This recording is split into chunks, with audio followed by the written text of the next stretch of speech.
Once again, good morning.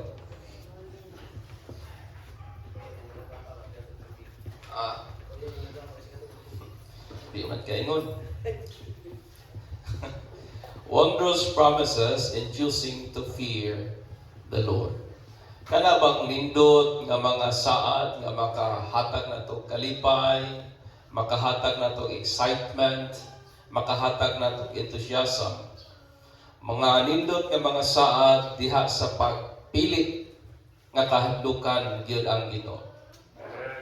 Ang atong pagpamalandong makita natin in the book of Psalms 128 o ang Bible nagingon. A Song of Ascents, inga dahil si David. How blessed is everyone who fears the Lord, who walks in His ways. When you shall eat of the fruit of your hands, you will be happy, and it will be well with you. Your wife shall be like a fruitful vine within your house. Your children like olive plants around your table. Behold, for thus shall the man be blessed who fears the Lord. The Lord bless you from Zion, and may you see the prosperity of Jerusalem all the days of your life. Indeed, may you see your children's children. Peace be upon Israel. Mga igsoon. Aning kinabuhi nga atong ginapuyan, uso naman yun ng bad news o good news. So, naiusab ka kanibang doktor o pasyente nga kining pasyentihan nagpa-opera. O gingon ang doctor ngadto sa ihang patient nga nakoy maayo o nakoy dili maayong balita para nimo. O gingon din siya unsa may imong gustong madungog, ang good news ba or ang bad news? Ingon ang pasyente, okay, ang akong unang gustong madunggan murag mas nindot maminaw o good news kaysa bad news. So ingon din ang doktor, ang good news is ang imong operation is 100% successful. So nagmalampuson ang imong operasyon. Ingon din ang pasyente, wow, nindot maayo na siya, Dok. So unsa man ang bad news, Dok? Ingon din ang doktor, among naputol ang dili maong tiil. No? So sibyat ang operasyon ba kay 100% successful ang problema, sayop ka tiil ang naputol, mga igsoon.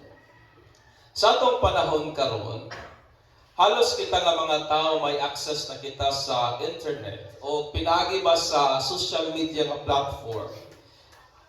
May unfiltered access kita sa different kind of informations and news nga pwede siya mahimong fake, pwede siya mahimong misleading, o pwede po siya factual. Di ba tinuod? Tungkol sa internet, daghan tag access sa mga kakahitabo sa atong kalibutan karon. Pero kana, pwede siya dili tinuod. Pwede siya fake news, pero pwede po siya tinuod, mga igsoon. Kung maminaw ta sa mga balita sa atong panahon karon, kasagaran atong madunggan, mga maot o mga balita nga makapag-uol sa atong kasing-kasing. Makadungog-tag mga balita regarding sa mga fervasad nga pagpamakak sa atong government nga mga officials. Kanang dayagan ba nga pagpamakak? Makadungog yun ta? Kaya na may mga video pagtandi-tandi karon. Mga pervasad, mga dayagan, pag-influence sa choices sa mga tao, agi sa ilahang dayagan nga pagpamaka. Makadungog-tag balita kabahin sa patay, killing and murder, di ba? Mo na yung mga balita, maminaw gali mo, di lang sa Pilipinas. Maingon man sa gawas sa nasod, uso kini nga maong balita. Makadungog kitag balita kabahin sa mga domestic abuse, mga asawa ipangkulata, mga anak ipangkulata. Makadungog kitag mga balita kabahin ani. Makadungog kitag balita kabahin sa drugs and drugs-related nga mga crimes, di ba? Tuay isang tao dito, di ba, sa Cebu kabaguhay lamang, namusil kay nanuman ang ihang pananaw sa mga tao, mga yawa daw kuno. Mga drug-related nga mga krimen. Makadungog-tag balita nga mga kabahin sa natural nga mga catastrophe nga hinungdan climate change. Kabaguhay pa lamang sa ato sa Thailand ba to? Gilinog sila. Makasunod ba mo sa balita? Thailand, Taiwan. Myanmar, no? Thailand na siya, di ba? Nga, gitayog sa 7.7 nga linog, anin gisundan na po, kusog gihapon nga linog. May mga building nga ni-collapse, o libuhan nga kinabuhi, according to them, ang nakalas mga igsoon. It saddens our heart, makadungog tana nga balita. Makadungog tag balita kabahin sa mga aksidente diya sa kadalanan, nga na'y nabanggaan, na'y naligsa, na'y na-side sweep, etc. Makadungog tag balita kabahin nating land grabbing, mga taong sigilang pangilog og mga yuta o guban pa. Mo na nga di nato ikalalis o dili nato kadudahan nganong ang cortisol levels sa man nagtaas. Kabalo mo sa ning cortisol? Mo nang hinungdan nganong ang tao nagaka-stress. Mo nang stress hormones ang cortisol mga igsoon, distorting their inner peace and joy. Mo nang daghang mga tao karong panahon na dili malipayon kay taas kayo ang cortisol level mga igsoon. Sa diyang gisugo sa Ginoo kita nga kahadlukan siya, ang desire o ang intention sa Ginoo is for us o para sa atong kaayuhan mga igsoon. Ang pagkahadlok sa Dios wala ka na magpasabot nga we shred off of our courage and cowardice under pressure. Wala ka na nagpasabot nga kana bitang mangurog ta sa kahadlok ug mo-surrender ta pagatubang manalaw ta pagatubang sa mga pressure ug hagit sa kinabuhi. Ngalaw sama pa sa usang iro nga nagbahag sa iyahang ikop. Apan ang pagkahadlok sa Ginoo is mao kini kabahid kana sa atong halalom nga pagtahod sa Dios. It's about our reverential fear or our reverential attitude sa atong matinahuron o kinaiyahan nga naging pagtamod, pagtahod sa lalom nga pamagi nganha sa Dios nga kansang biyan sa atong human comprehension and understanding mga igsoon. Amen. That is our God. Dili gyud nato siya kaya tungkaron, dili gyud nato siya kayang masukod mga igsoon. Ang balaod nga kasulatan nagtudlo nato that the fear of the Lord is the beginning of knowledge. And Proverbs 1:7 nga ang kahadlok sa Dios mao kanay sinugdanan sa kahibalo ug ingon man sa wisdom. According to Psalms 111:10, wisdom, ang sinugdanan is ang fear sa Ginoo. O ingon po si Job in Job 28:28 that the fear of the Lord is wisdom itself. Nga ang pagkahadlok sa Dios kaalam gihapon kana. O gidefine ni Solomon unsa kining pagkahadlok sa Ginoo in Proverbs 8:13. Ingon niya, to fear the Lord is to hate evil. I hate pride and arrogance, evil behavior and perverse speech. Ingon ni Solomon, mao kini ang pagkahadlok sa Ginoo. Unsa man daw kuno kanang imong ginakalagutan o nakay kalagot sa unsang dautan. O ingon niya, naglagot ko aning garbo o pagkaarogante, kining dautan nga mga binuhatan o kining mga dili maayong mga pinulungan, according to Solomon mga igsoon. Ang pagkahadlok sa Dios is characterized by hate. Amen. Kaning nakay fear sa Ginoo, nagakadayag kini sa kalagot ba or kasuko, o kini nga kasuko, it is an intense dislike or aversion of what is moral evil mga igsoon. O imuhang ginahimo, imo kanang gineskill, imo kanang ginakuha gikan sa imuhang kaugalingong sistema mga igsoon. That is the word hate nga gigamit ni Solomon. It is a strong detachment.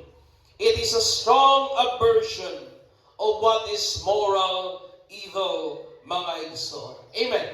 Ang akong pangutana kani karon, nabatay kalagot o nabatay personal nga kasuko sa mga dautan? nabatay kasuko sa garbo, nabatay kasuko sa mga dili maayong mga binuhatan, nabatay personal nga kasuko aning mga dili maayo, hugaw o dili tinuod nga mga pinulungan. Kaingon pa ni Solomon, mao ka na ang pagkalagot o ang pag-hate sa moral evil o mao ka na ang pagkahadlok sa Ginoo, mga igsoon. Proverbs 16:6 ingon niya, nga pinagi po sa pagkahadlok sa Dios, evil is avoided. Pinagi sa fear sa Ginoo atong malikayan ang unsaang daotan, mga igsoon. So sa atong pagpamalandong sa Psalms 128, may mga butang nga atong nakita, mga nindot nga saad sa Ginoo sa dihang atong pagapilion o atong pagapilion nga kahadlukan ang Ginoo, mga igsoon, nga maghatod og kaayuhan, benepisyo nga rin kanato. Og nianing mga kaayuhan, the wondrous promises in choosing to fear the Lord. Una, to fear the Lord promises significant happiness. Kini ay magkahadlok ta sa Dios, piliyon natong mahadlok sa Ginoo, ang saad ani nga natay meaningful, natay nindot og maayo nga kalipay, mga igsoon. Thus in verse 1 ng Bible, how blessed is anyone who fears the Lord, who walks in His ways. Ingon ni David, o pagkabulahan bagayod sa tanan nga nahadlok sa Ginoo, nga naglakaw diha sa iyang dalan. Ang verse 1 nag-ingon, ana, mga igsoon, being blessed, nagisgot ka na sa mga butang nga itong ginabuhat that make us blessed according to the conditions of God. Kaya ang panalangin, may kondisyon ka na sa kanunay. Amen? Di ba tinuod? Ang mga blessings ni Lord, kanunay na certain condition. Kanunay may certain nga butang nga angay nimong buhaton for you to be blessed. Pero ang Ginoo mo ang magpanalangin, mga igsoon. Kini nga panalangin, prerogative kini sa Ginoo, o ato kining nagaginahatag niya o atong nagakadawat, pinagi sa ato ang volition, pinagi sa ato ang pagpili, mga igsoon. Thus, our choices and action, pwedeng maghatag nato panalangin or pwedeng dili, mga igsoon. Amen. Tanaw niyang mga saad sa Ginoo, may kondisyon tanan, di ba tinuod? Yung sa inyo sa Bible, kung gusto ninyo ni, mo ni ang inyong buhaton, may certain condition ang tanan, mga igsoon. Ang word nga bless, mo nagigamit ni David anak nga passage, bulahan, nagikan ka na sa Hebrew word nga ishir, nga iyang kahulugan, it means happiness or blessedness. Kanang pagkamalipayon ba o pagkabulahan. Si Solomon sa iyang libro nga Ecclesiastes, nag-conclude siya, kung unsa gyud ang tibok nga katuyuan o obligasyon sa tao, aning iyang hamubong panahon ibabaw sa kalibutan. Ingon niya in Ecclesiastes 12:13, now all has been heard. Mo ang conclusion ni Solomon. Here is the conclusion of the matter. Fear God and keep His commandments, for this is the duty of all mankind. Amen. Kay mo ni ang duty, mo kaniyang katuyuan sa tanang mga tao. Unsa man kahadlukan ng Dios ug tumanon ang iyang kasuguan. Amen. Si Solomon, siyang taong nananiyang tanan, apan iyang ipangita ang kalipay gawas sa kabubuton sa Ginoo. Nigawas siya sa plano sa Dios, nigawas siya sa design sa Ginoo, nigawas siya gikan sa plano, sa pulong sa Dios, sa pagpangita sa kalipay, mo na rason nga nahimong empty o nahimong void ang pagbati ug ang kasing-kasing ni Solomon mga igsoon. Kini naghatod kini kanato sa maong panghuna-huna that happiness is attainable when a man fears the Lord. Nga kining kalipay bang tinuray, mahimong maangkon ug makabot sa tao kung atong pagapilion nga kahadlukan ng Dios. Amen. When we choose to fear the Lord. Kini po nagtudlo nato that when a person choose to deviate and derail from the path that is of God. Nga kung ang tao pilion niyang mulaylo, mulihis sa dalan ngaya sa Dios, a person may become less and less happy and content. Ang tao mahimong dili, mahimong magkaminos, nga magkaminos ang iyang kalipay o ang pagkakontento sa kinabuhi, mga igsoon. I want you to consider these things. Tanawa ninyo. Daghang mga kaminyoon loses its happiness because of selfishness. Diba? Daghang mga kaminyoon nagakatabang. Daghang kaminyoon wa na'y kalipay, wa na'y joy, nga naman, tungod usahay sa pagkahako, nga walay gihuna-huna, kaugalingon lamang.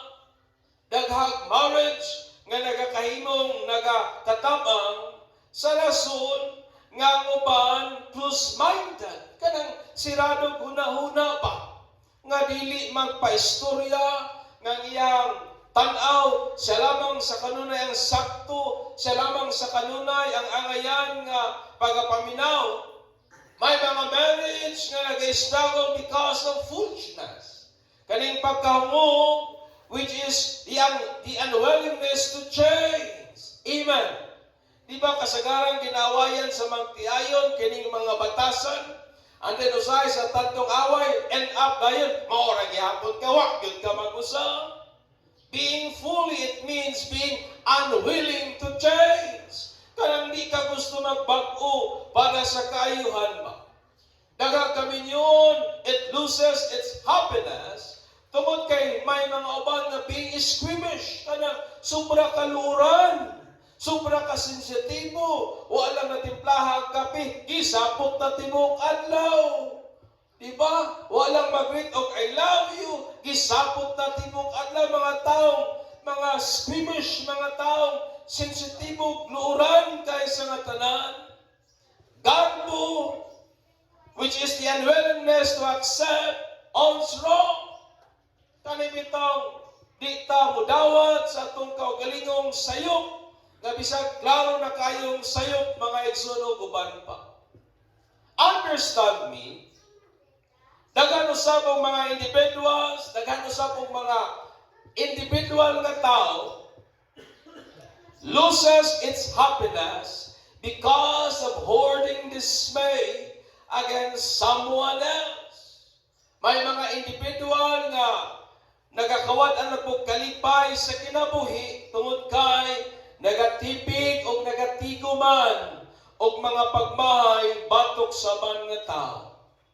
Nagatipig man og sayop batok sa man nga mga tao, may mga uban it loses its happiness tungod kay wa may disiplina sa baba, wa disiplina sa pagbati, o masuk-anon permi ang tinagdan sa man nga tao. Usahay mahinukmanon pa, judgmental pa, sarcastic and hateful and etc. mga igsoon. Amen. Nganong ang mga tao sa atong panahon karon less kayang kalipay tungod kay daghang mga tao sa atong panahon karon way kahadlok sa Ginoo. Amen. Some individual also think, may mga pipila usab nga naghuna-huna sila that having much would make them happier. Nga kung mas daghan, mas malipayon. Nga kung daghang kwarta, daghang sinina, daghang kaptangan, ingon pa nila, mas magmalipayon daw kuno ka. Out of gratifying one's desire. O sa nilang ginabuhat, they gradually acquire wealth. naghinakog nga nagtipid dayong bahandi o kaptangan, mga igsoon. But understand me, but no one can satisfy greed. Kaya ba natong tagbaw ng kahakog sa tao, di ba? You can never satisfy greed. Kung atong tanaw ng atong kalibutan karong panahon na, people are becoming less and less happy and angry. Pag sa pikas nga bahin, mas isog ug mas masukan. Kabantay mo sa atong panahon karon. Mga tao sa atong panahon karon, dili na gyud kayo malipayon ba. Pero mga masukanon hinuon. Nga dili galing nila kayang i-troubleshoot paski ang simple nga dili pagsinabtanay. Simple misunderstanding, dili nila kayang i-troubleshoot, dili nila kayang i-settle, o dili galing nila kayang i-tolerate maski ang simple lang nga mistakes. Kabantay ba mo sa balay? Gamay lang sipyat sa mga kabataan nga nung may mga ginikanan mo singhag naman na yung mga mo dako naman din ang mga tingog. Simple nga sayo, dili kayang i-tolerate. Simpleng sayo, dili kayang utungon. Tungod kay naman, suko, gyudayon mga igsoon. Kabantay ba mo sa atong kalibutan karon? O mo ang kahimtang nawong aning kalibutan nga naata mga igsoon. Understand me. Significant happiness is a kind of happiness that influences good character, development, and is life-changing. Mo ka na ang meaningful nga kalipay.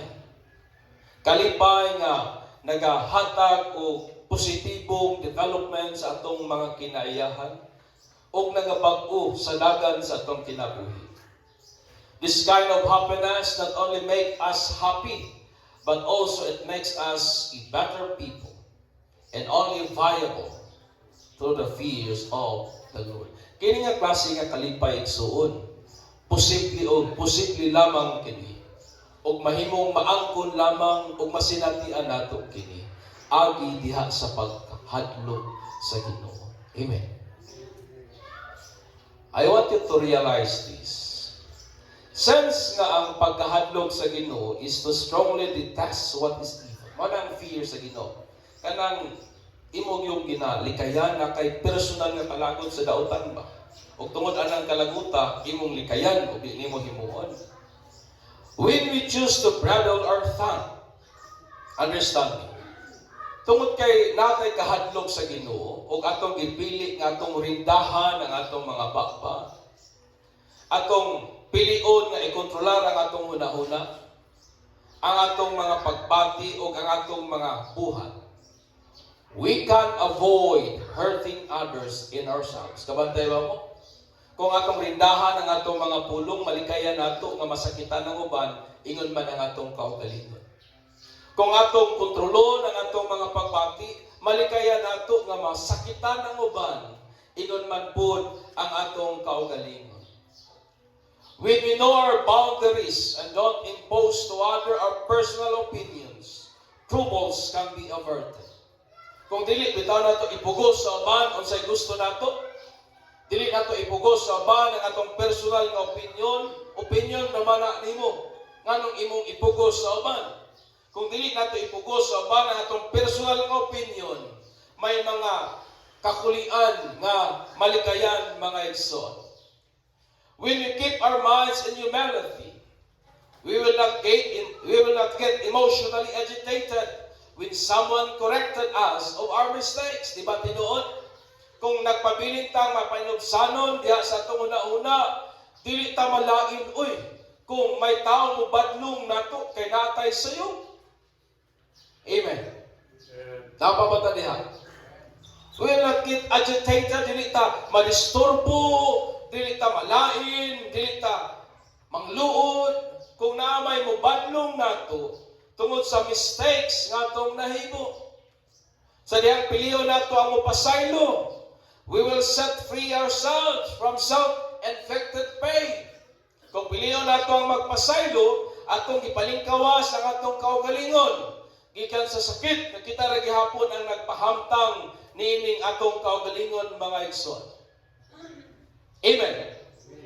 When we choose to be selfless and unselfish, kung pilion nato nga mahimong dili hako, dili mahimong dalo, we will get rid of greed and envy. Makalingkawas ta gikan aning pagkahakog ug pagkadalo ug kining pagkamasinahon mga igsoon, making us much more content and happy. Maghimo natong mas contented ug mas malipayon. When we choose to live or to love like Jesus, kung piliyon natong maghigugma sama kang Jesus, we will become more like Him nga kana kayuhan gyud nato. Amen. When we choose to do what is good, kung piliyon nato unsa gyud ang maayo o gikahimut-an sa Dios, God then is glorified. Our heart then will greatly rejoice. Piliyon nato buhaton ang ikalipay sa Ginoo, may maya ang Dios ang atong kasing-kasing magmaya usab mga igsoon. Amen. Napabata diha. When we choose to bring back our tithes and give our offering to God, we will lose the love for money and material greed by trusting God. Kung atong pilion, nga ihatag yun o ibalik sa Diyos ang usay angayan para niya, sa pikas nga bahin, kawad anta sa paghigugma sa sapi, o sa pikas nga bahin mga igsoon, mas mahimo tang contented o mas malipayon, kay nagasalig man ta sa Ginoo. Amen.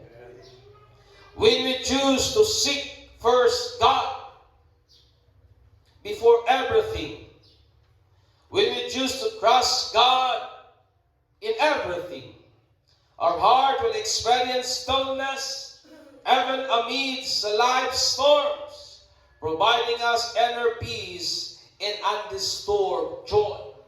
Kung piliyon nato nga unahon ng Dios labaw sa tanan, ang atong kasing-kasing makasinati og pagkakalma bisan pagtaliwala sa mga unos o bagyo sa kinabuhi, maghatag nato kinasuluran nga kalinaw o kalipay nga dili gyud matugaw og madisturbo mga igsoon. Amen.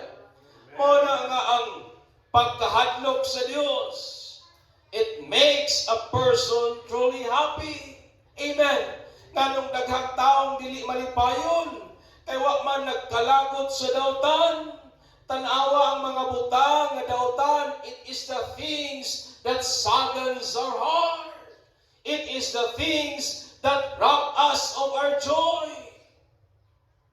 Kita mismo makaingon, tanaw tong mga panahon nga nagkinabuhi ta sa kinabuhing palahubog, malipayon ba na itato, di ba dili? Katong mga panahon nga sige na tag-away, sige na taglali sa atong kauban sa pamuyo, di ba dili malipayon? Kanang di man malipayon, kay wa may pagkahadlok sa Dios. Kung ang tao mahadlok sa Dios, di kaya niyang dautan, o agi niya na kanang tawhana magmalipayon nga tiunay gayud mga igsoon. Amen. Because to fear the Lord makes a person truly happy. Amen. Ang tiunay nga makahimong malipayon sa tao, kining atong kag-unan ang mahadlok sa Dios. Amen. Amen. Kung tinuod ang naagyo'y kahadlok sa Ginoo, ina na imong tapat, ay nagdumot. Kung tinuod yun ang naay kahadlok sa Ginoo, ay naghambin og mga pagmahay. Kung tinuod yun ang nahadlok sa Ginoo, ayaw nag-isakit kung nagibadlong ka sa sayop nga imong nabuhat. Kung naagitay tiunay nga kahadlok sa Ginoo, ayaw pagpasigarbog, pagmapahitason sa imong kaugalingon. Because to fear the Lord promises us is significant happiness. Lingya daw na imong tapad o panguntanan siya, malipayon magyud ka? Huh? Are you truly happy? Ang tinuod nga kalipay igsoon, it becomes viable when we fear the Lord. Ang tiunay nga kalipay, makapot na to, masinatian na to, kung atong kapunan nga kahadlukan yun ang Ginoo. Amen. Kung nahadlok ka sa Ginoo, ayaw o binuangi imong asawa. Diba? Kung nahadlok ka sa Ginoo, be faithful sa imong pares sa kinabuhi. Kung naagyo kay kahadlok sa Ginoo, ati man na imong mga anak, ayaw sige buyaw-yawi, ayaw sige kasuki, amo kay kahadlok sa Ginoo. Diba mo na nga kahadlok sa Ginoo, maghimo gyud sa tawo tiunay nga malipayon. Amen. Amen. Bahala ko kadawat og AX og akap malipayon gihapon. Apa ba mo diha? Ikaduha, to fear the Lord promises enjoyment of the fruit of one's labor. Kining ato ang pagkahadlok sa Ginoo, nagsaad kini nga atong ma-enjoy ang bunga sa atong mga pagpaningkamot. Ingon niya, when you shall eat the fruit of your hands, you will be happy, and it will be well with you. Magmalipayon ka, nga kaunon ang bunga sa imong mga hago, ug mahimong makaayo na para nimo. Atong i-consider kining mao huna-huna ni Solomon. Ingon niya, in Ecclesiastes 9, Ecclesiastes 3:9-14, ingon niya, what do people really get for all their hard work? Sa unsa man ako ni maangkon sa tao sa iyang mga paghago. Inya, I have seen the burden God placed on us all. Yet God has made everything beautiful for its own time. He has planted eternity in the hearts, in human hearts. But even so, people cannot see the whole scope of God's work from beginning to end. So I concluded, there is nothing better than to be happy. O na English naman, wala na gilaing pinakamaayo. Ingnan mong tapad nga magmalipayon. Ino ba? To be happy. So ingon, and enjoy ourselves as long as we can.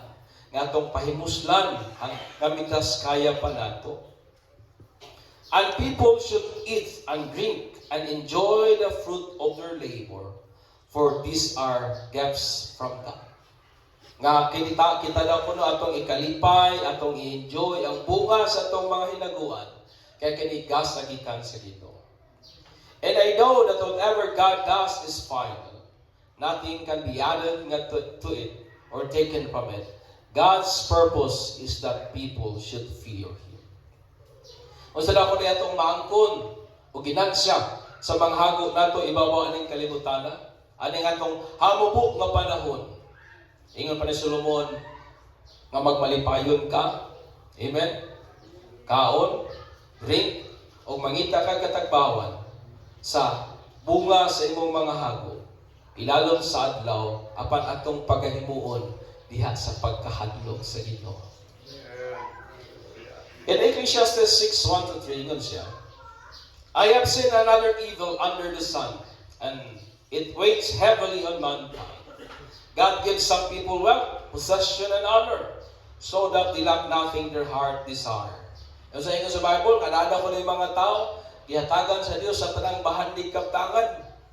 Nagakwarta, nagakpropiedad, dungganon, ilado. Aron nga wag gid ako ni makulang nga na nila. But sa inyo sa Bible, but God does not grant them the ability to enjoy them. Pero wag sila gihatagan sa Dios og kapasidad nga ma-enjoy ang unsay naa nila. O sa nahitabo, ang stranger enjoy them instead.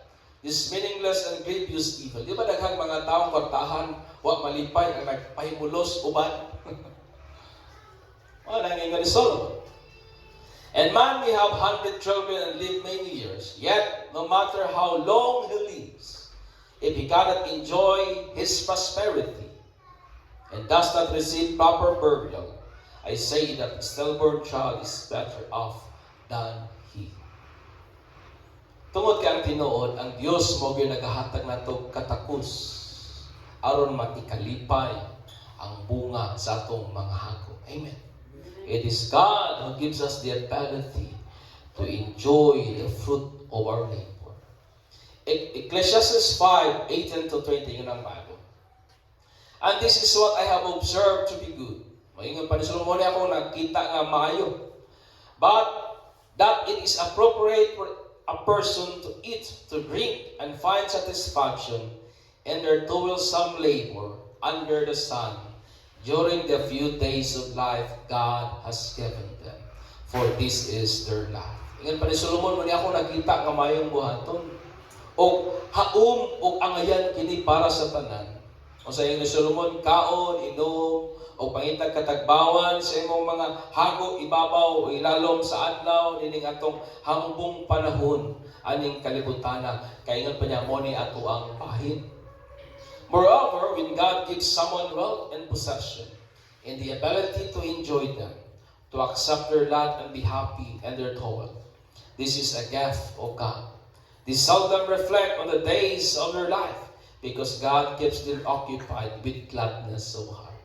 Ingon pa ni Solomon, kakanila yung tao nga nagmalipayon, nga nag-enjoy sa tanan nga naa niya.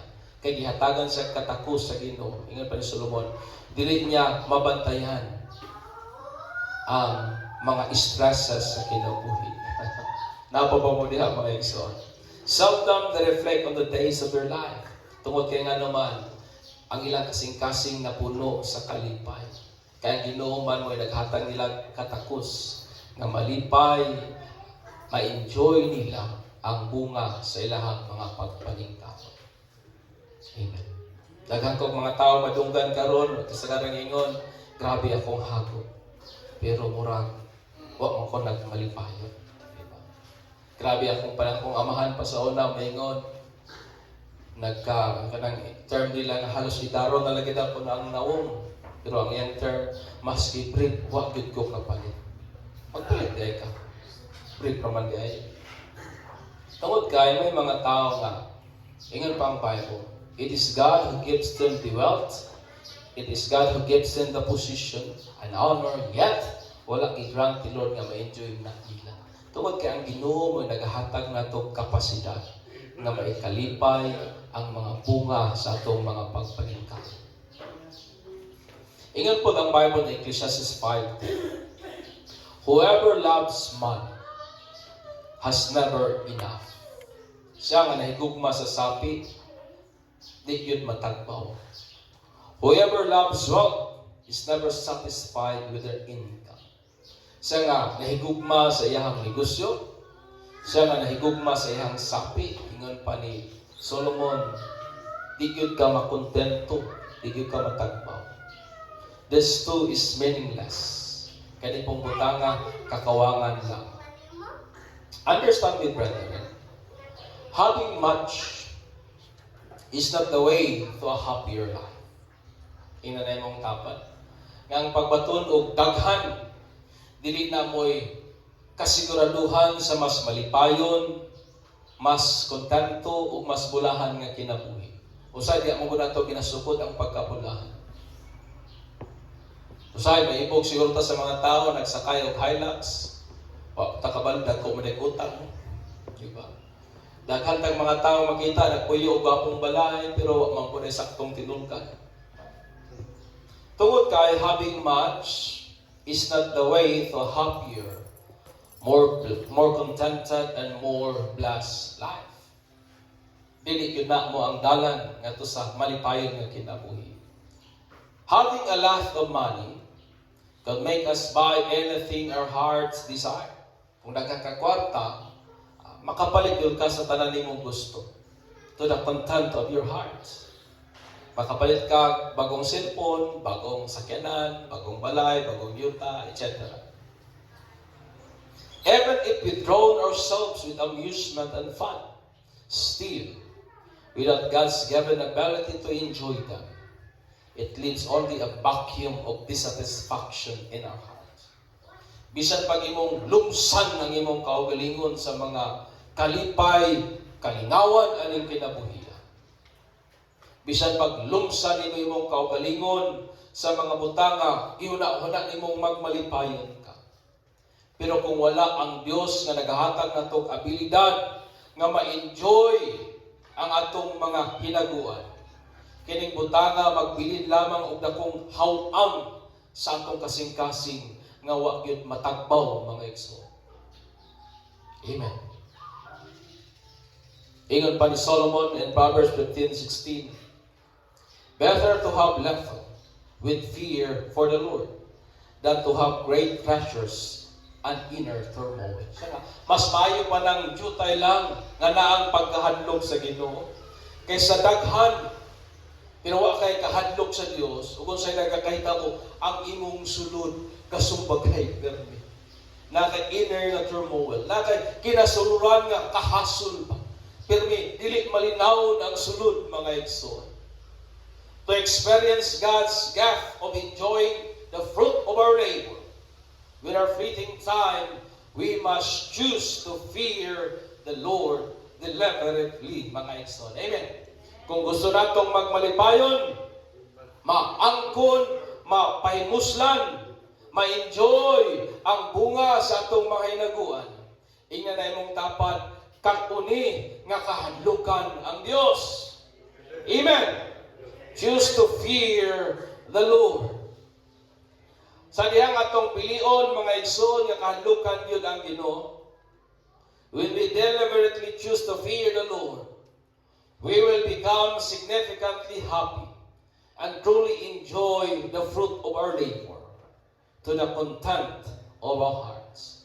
Kung atong pilion yun, desisyonan yun, kanunay, nga kahadlukan ang Ginoo, mahimo yun tang tinuod nga magmalipayon o atong ma-enjoy ang bunga sa atong mga pagpaningkamot ngadto sa katagbawan sa atong mga kasing-kasing mga igsoon. Amen. Amen. O na akong pangutanan natong tanan karon. Tiunay bagyod ug tinud-anay bagyod nga naatay kahadlok sa Ginoo. Because to fear the Lord magmanifest gud na sa malipayon nga kinabuhi. To fear the Lord magmanifest gud na nga imong ma-enjoy ang bunga sa imong mga hago. Madili bitaw end of the day maingon na ka nga sus, kapoy kayong trabaho, wag na ko ma-enjoy o napahimuslan ang akong mga hinaguan. Dahil usahay, maingon na rin nga, may pang-ubang tao, nakapahimulos pa, kitawa. That's why po akong challenge na itong tananin sa iyong kabuntagon. Fear the Lord. Amen. Kahadlokig yun ang Ginoo. Manilog ta. And let us give glory to Jesus.